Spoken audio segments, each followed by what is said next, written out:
Welcome to the Field and Garden Podcast, a part of the Gardener's Workshop Network. I am Lisa Mason Ziegler, your host, veteran flower farmer for over 2.5 decades, founder of the Gardener's Workshop.com, author, teacher, and basically, friends, lover of all things cut flowers and business, right? Glad you're here. If you're new, welcome. Consider this my personal invitation to just be a part of all that we have to offer. And so, hey friends, did you know that we have a live show phone app? It's where we go live weekly, sharing what's happening on my flower farm. It includes demonstrations of what I use to grow all these beautiful flowers, and we show the flower harvest in real time. The phone app is free, and to get it, go to your phone's app store and simply search Gardener's Workshop and download the Shop app and join in on the fun. You're going to learn how I start seeds, what I grow, how I maintain the garden, and the essentials of harvesting. Plus, friends, you have the option to shop at the same time. I kind of think of it as a learn and shop opportunity. And plus, on the Friday noon show, I do a great giveaway each week to one lucky live viewer. Visit your phone's app store, search Gardener's Workshop, and then select the Shop app, because we have two apps.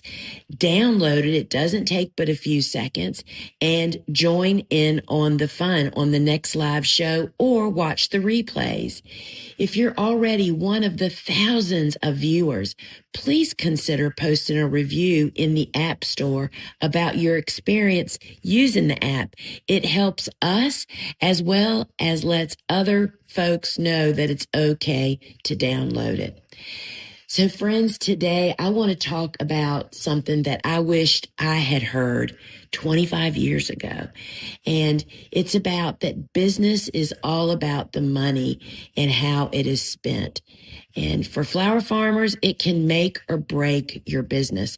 And when I say flower farmers, I guess what I mean is just really small businesses, which are typically folks that don't have any business training, right? We come into this through a back door. And so I'll talk about that a little bit on here, but I hope that what we're going to talk about today is just going to be a light switch moment for you, because business really is all about the money and how it is spent. And I'm not referring to the accumulation of personal money, or that the money is the driving force or the goal or the reason for starting a business. But it's that the money definitely is what makes it possible to continue a business, right? I never got that in the beginning. The accumulation of money is for sure that tool that keeps the business alive. The money is the essential piece of a business that allows it to continue on and go on. And that's why the money part just has to be talked about. It has to be planned. And then we have to actually practice it, because when those things don't happen, the money just slips through our fingers. And to stay within those financial lines that we draw for our business is what I like to think of as the high road to success. The high road meaning the most direct and easiest route to succeed. I always have thoughts, I kind of connect steps to things that I automatically jump to, right? And I think of the high road in business is like wearing a seatbelt when you get in a car. It just stacks the odds for you to ensure for the best outcome for a safe ride, right?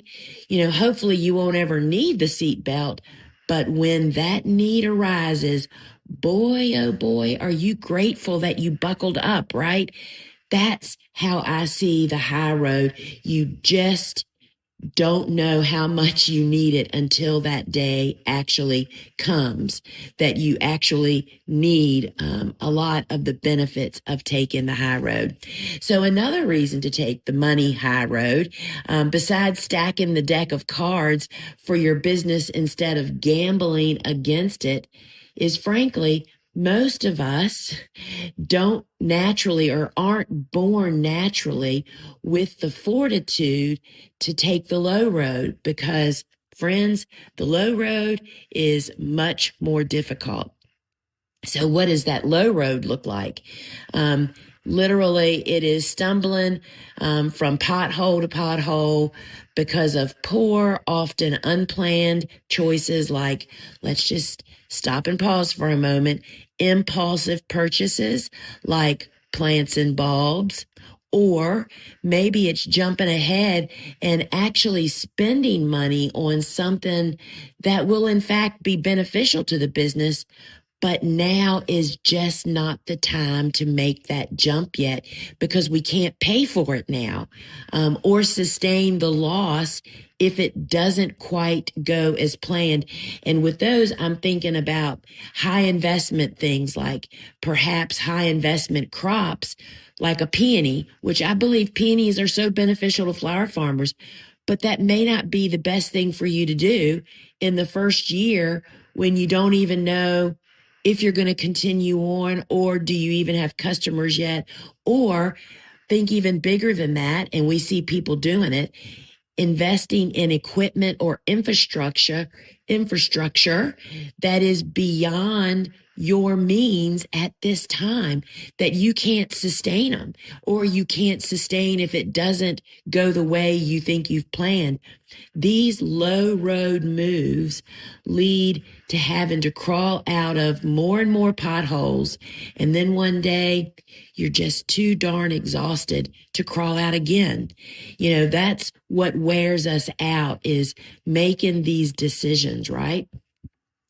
So most of us quit pretty quickly under these types of circumstances. And a money example of this is spending, for instance, like all of the money that you have available in your business on the wrong things, and then having to turn around and scrape the money together to meet those monthly obligations. Or, and I'll tell you what happens, because I talk to these people, y'all, and I was actually this girl back in the beginning. The real kiss of death is for a small business like what we're talking about, is to purchase on credit, counting on the success of your business to pay the bill.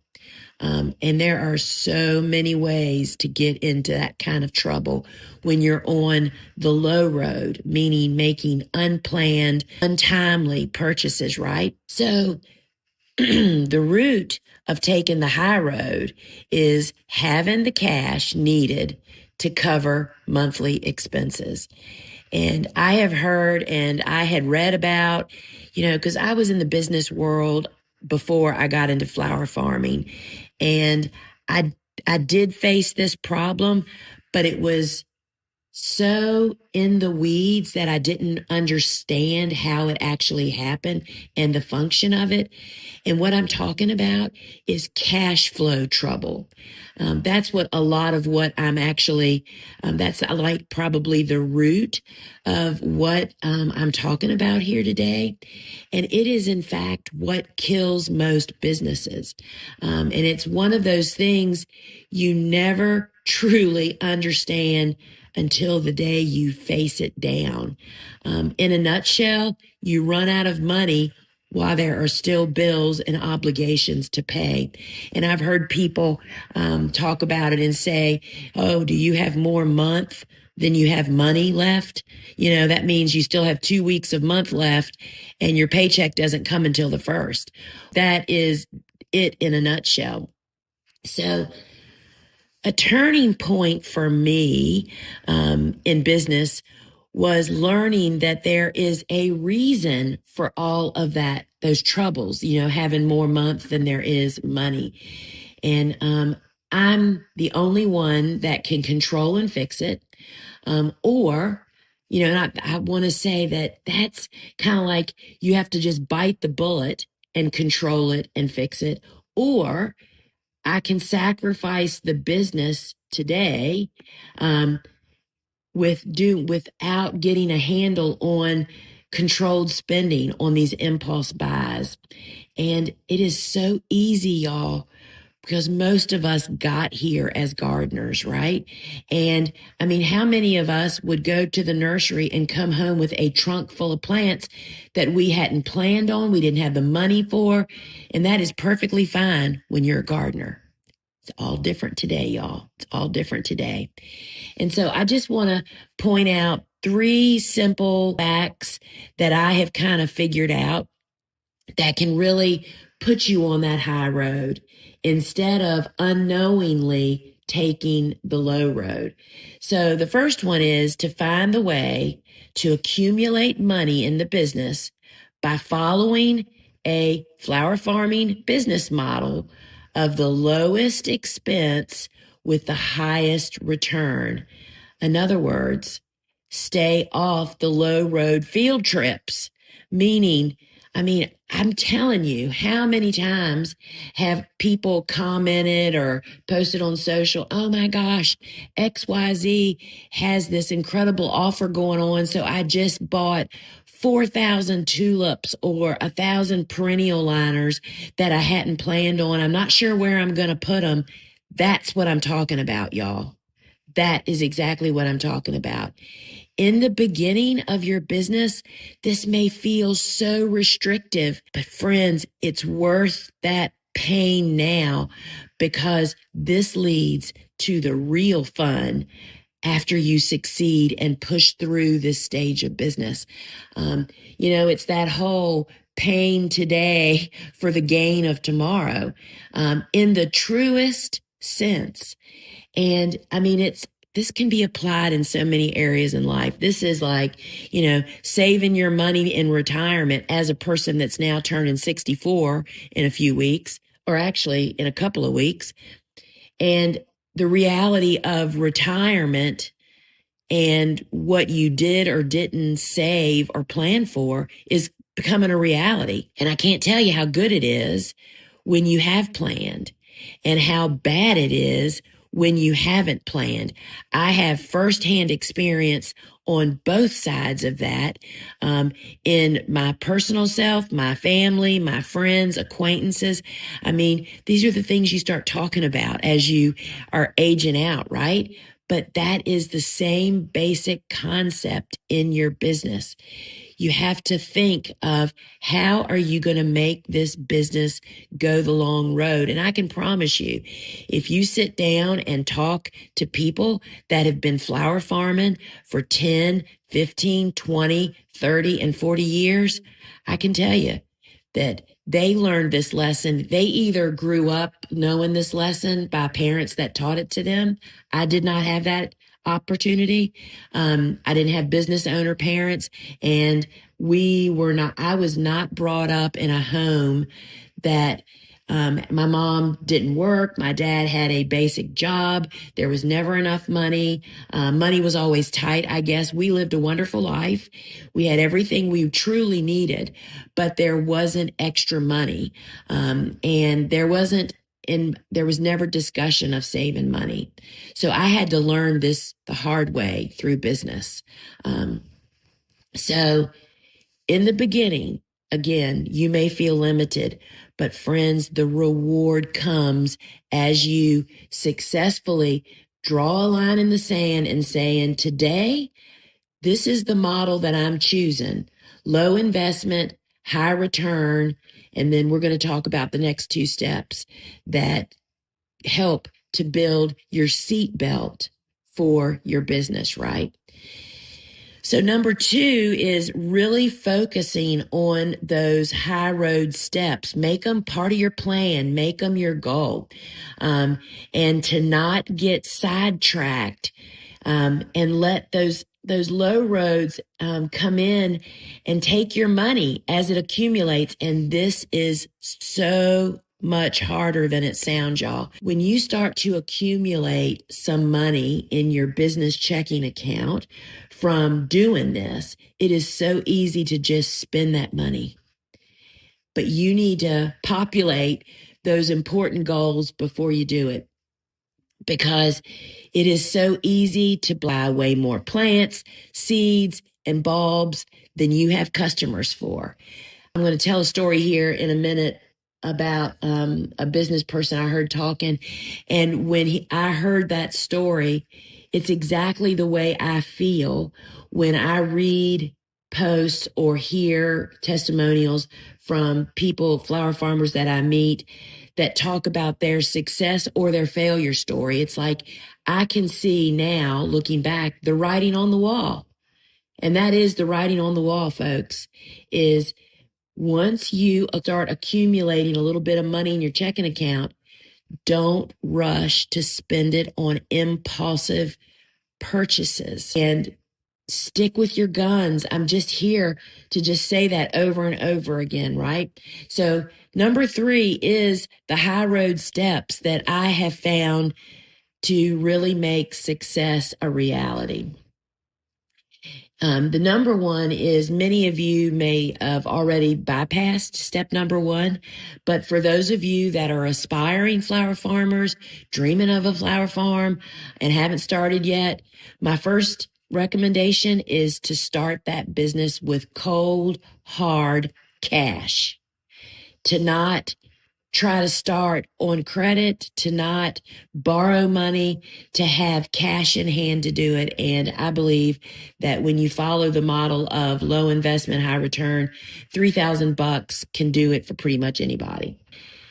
So there's a lot of ways you can get that cold hard cash that I have spoken of from time to time, whether that is, if you don't have $3,000, you need to get a part-time hustle, side job, part-time job, or sell something to get the money before you go all in on your plan, right? Secondly is to plan what to spend it on to pave the high road.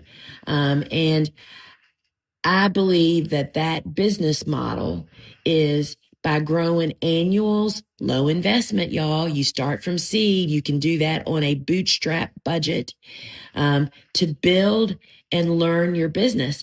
And, Jenny Love and I have spoken, and Dave Dowling even, have spoken many times about how the growing the flower part is like 25% of a flower farming business. The rest of it is the business part, which is the money, the strategy, what you do and don't do, and selling the flowers. That is all so much a bigger part than what we think. So while you're figuring that all out without being crushed in bed every night, filling your mind and your heart with all these worries because you've spent thousands of dollars on, I don't want to pick on tulips again. Let's pick on ranunculus. Ranunculus is an amazing flower farmer crop. Once you're educated, have customers, and know a little bit about what you're doing. But to spend a lot of money on the bulbs or the corms to actually grow them before you know how to flower farm and before you have customers, that's the stuff that keeps you up all night, friends. That's what paves the road for the low road, right? It sounds so easy, but it's not, friends. I believe that growing and paving the high road is grounded in starting a flower farming business, growing annuals, low investment, high return, to build and learn the business. That's number 2. And if you're already in and you've already gotten yourself into a little bit of trouble, it's time to hit the reset button and get back to basics. Get down. And if you think there's no diversity in growing annuals, I could not disagree with you more, because I've been growing annuals for 27 years now. That's what I built my business on, and successfully. So that is how you can focus on the high road. Building and structuring your high road is to structure your business, low investment, high return. So, the third high road step, I guess, is to start with and continue to build those structure steps that are the seatbelt of your business. And a lot of people call it different things. Some people call it an emergency fund. I think it's called that really in a home personal situation. Other people might call it your backup fund.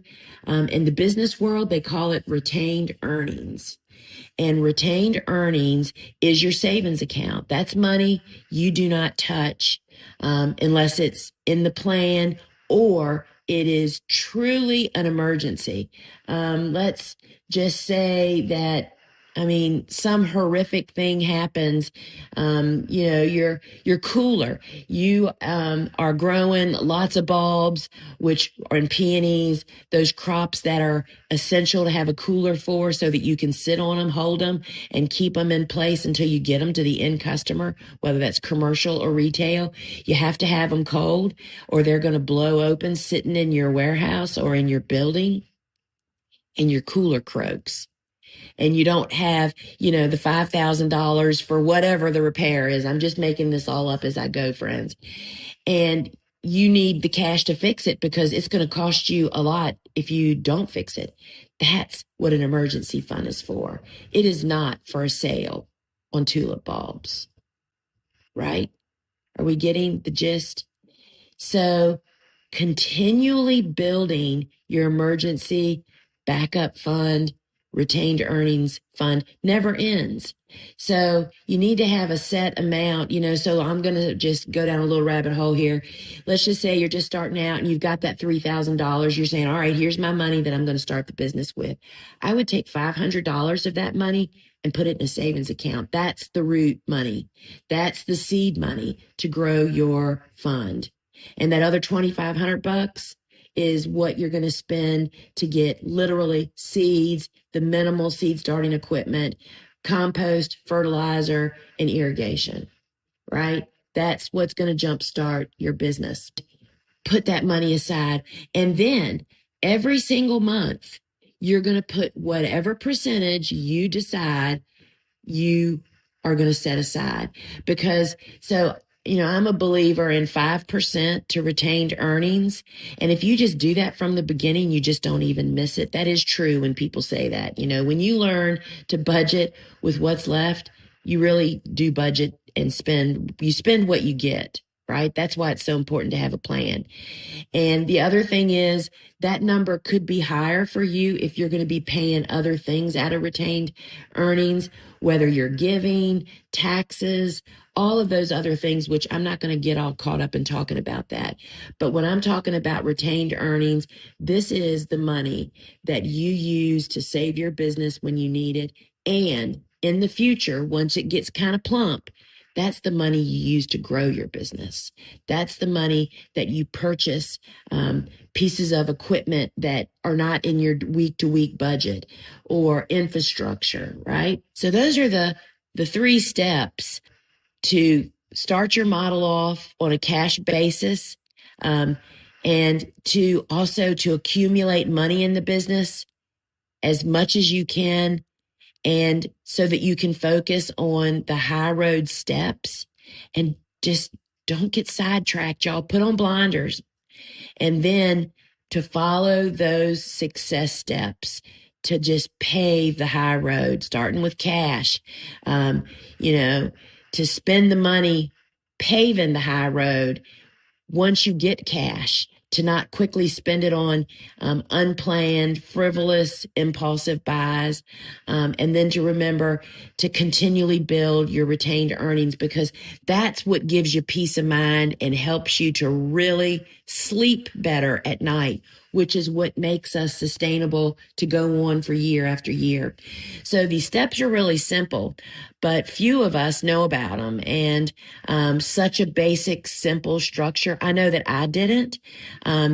We get caught up in the weeds and side roads, and we quickly can just spiral into that failure and then not even really realizing and knowing why, right? And when we actually have created that whole can of worms ourselves, by the choices that we made. And friends, the business owner is the only one that has the option to decide where the money gets spent. Every time you spend a dollar, you're voting whether your business succeeds or fails. Think of it that way. That might actually help, right? And so I heard a great story recently from Eric Schmidt, who was a former CEO of Google. Like, right? Like do we even think of Google as a business, right? I mean, it's like it's just a part of our life, right? And so he was talking about how he knows immediately if a founder / business owner is genuinely a successful business leader. And he knows this, friends, by how they spend their money and their level of what he called frugalness. So he told of how when he joined Google, got hired, they already had raised like $25 million. So obviously there was money. There was bucks in the bank. But yet what he shared is when he came on, they put him in an office with 4 other engineers, packed in there like sardines. And then he gradually did get his own small office. I think he said it was like 8 by 10 or something. And literally his desk was an old door. He didn't get a fancy desk. And he was speaking of that when he walks into a startup business office, think of yourself.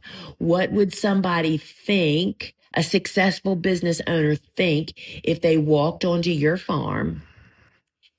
That when he walks into a startup business office and sees nice offices with really nice chairs, he cringes because he thinks that those founders / business owners haven't figured out yet that it's not their money that they're spending, which that's not really applicable to us.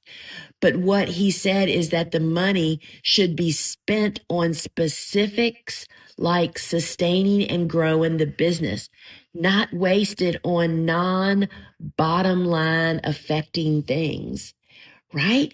And it was just so clear to me when he was saying this, because I think so many of us come to this flower farming business as a gardener gone wild. I have referred to that throughout my career, that I was a gardener gone wild. I just couldn't control myself growing flowers. And it was like, okay, I love having a garden full of growing plants on the verge of blooming and then blooming. But if you just leave the flowers in the garden, it just becomes an old garden, right? Cutting them and selling them, or cutting them and having a place for them to go, constantly renews the garden. And that's what I absolutely love. And I had to find a way to sustain that. And I think that we as gardeners gone wild, most often, that's our background. That's how we come into this. We're not coming into this as a business trained mindset person like a Google CEO. And I just thought it would be so helpful. It would have been so helpful to me for somebody to say, here is the clear lines to start with. I'm not saying you're not going to go 1,000 different journeys after you get your foundation. Once you get your engine running and up and your tank full of gas and you have a way to refill your gas tank, you can go anywhere, friends.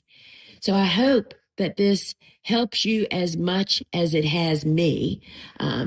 And I have to keep learning these lessons over and over and over again. And I love sharing them with you. And the little money decisions we make today will make or break the future of our small flower farming businesses. And that's it in a nutshell, friends. So folks, this podcast is made possible by thegardenersworkshop.com. And if the need arises that you need tools, seeds, supplies, or maybe a copy of my book we always have a bonus that comes with my books when you purchase them through us. It's either an additional PDF download, like with the Cut Flower Handbook. It has the book, The Flowers That Didn't Make the Book. My book, Vegetables Love Flowers, has a video book study really telling the backstory of the book. And then, of course, Cool Flowers, the book that started it all, also has a video book study that comes with it when you purchase from us. And we just appreciate that and would love to have you join our live show that happens inside our live show app, where you can, when you see something that would help you or you need, you can literally purchase it on the spot, friends. Just think QVC type show with Lisa and her team sharing what and how we do it, and you have the opportunity to purchase it. And friends, we just love helping you on your journey, whether you are selling flowers for profit or you're growing a garden in your backyard for pleasure. We love being here to help you with that. And friends, until we meet again, ciao.